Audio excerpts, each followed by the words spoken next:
Sa episode na ito ng Creepy Pinoy Stories, ihahatid ko kayo sa isang nakakatakot na karanasan sa isang abandonadong building sa Maynila.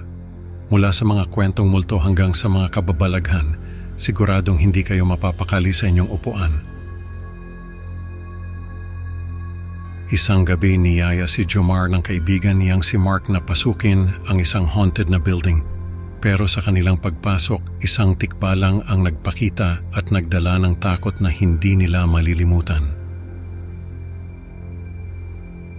Magandang araw sa lahat ng nakikinig. Ako nga pala si Jomar, 24 years old, nakatira sa Cabanatuan.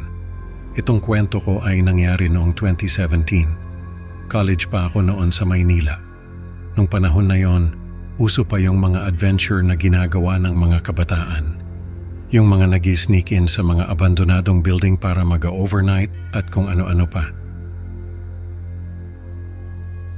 May mga vloggers na gumagawa ng ganun.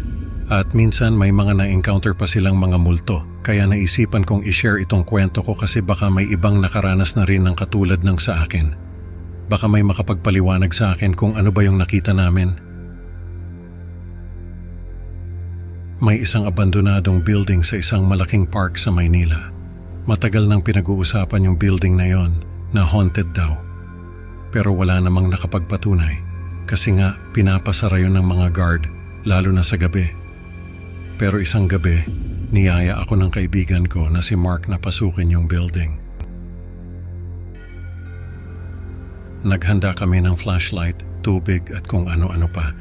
Mga 10:00 na ng gabi nung maglakad kami papunta sa building. Sabi ni Mark, may napanood siyang video na may nakapasok na doon at ang ginawa ng mga yon ay dumaan sa likod ng building. Kaya ganun din ang ginawa namin. Habang naglalakad, pinag-uusapan namin yung mga kwento na narinig namin tungkol sa building. May mga nagsasabi na may mga estudyanteng nagpakamatay daw doon. May mga nagsasabi naman na may mga nagda-drugs daw doon na mga kabataan. At yung iba ay hindi na nakakalabas. Nung makarating kami sa likod ng building, nakita namin yung mga bakas ng mga taong dati nang pumasok doon. May mga sirang pader at bakod. Hindi na kami nagdalawang isip na pumasok. Sa loob, makikita mo talaga na matagal nang hindi nalilinis yung building. Maraming kalat, mga basura na hindi mo na alam kung anong laman. May mga lumang furniture na nakatumba. May mga lumang larawan din sa sahig, mga larawan ng mga pamilyang masaya pa noong una.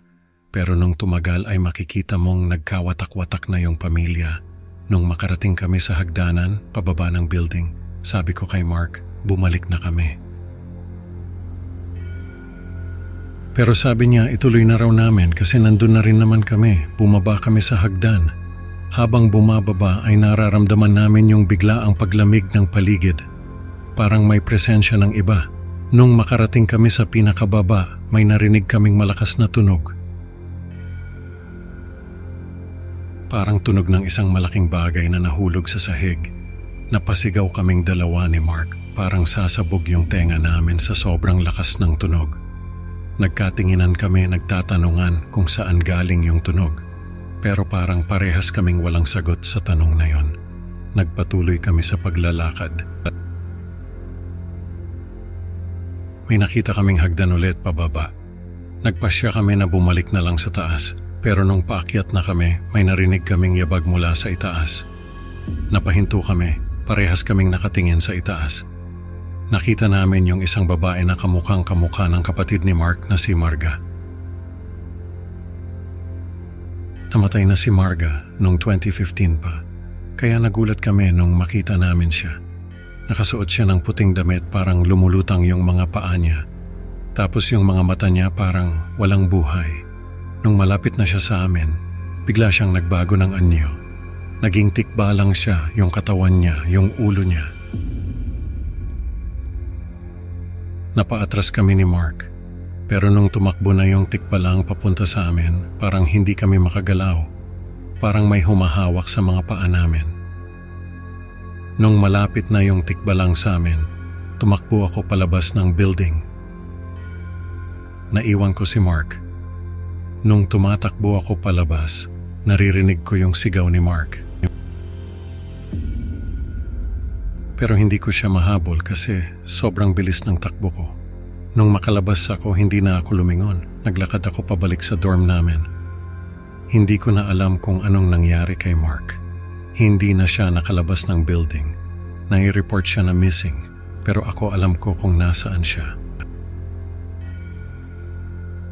Kaya lang hindi ako makapagsalita. Sinubukan kong ikuwento sa mga pulis yung nangyari, pero hindi sila naniniwala.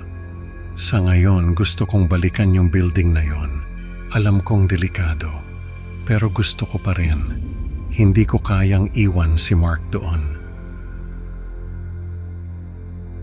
Ang moral ng kwento, huwag basta-basta magtangkang pumasok sa mga lugar na may masamang reputasyon dahil baka hindi ka na makalabas. Maraming salamat sa pakikinig, mga ka-creepy. Huwag kalimutang mag-like at subscribe para lagi kayong updated sa mga bagong kwento natin.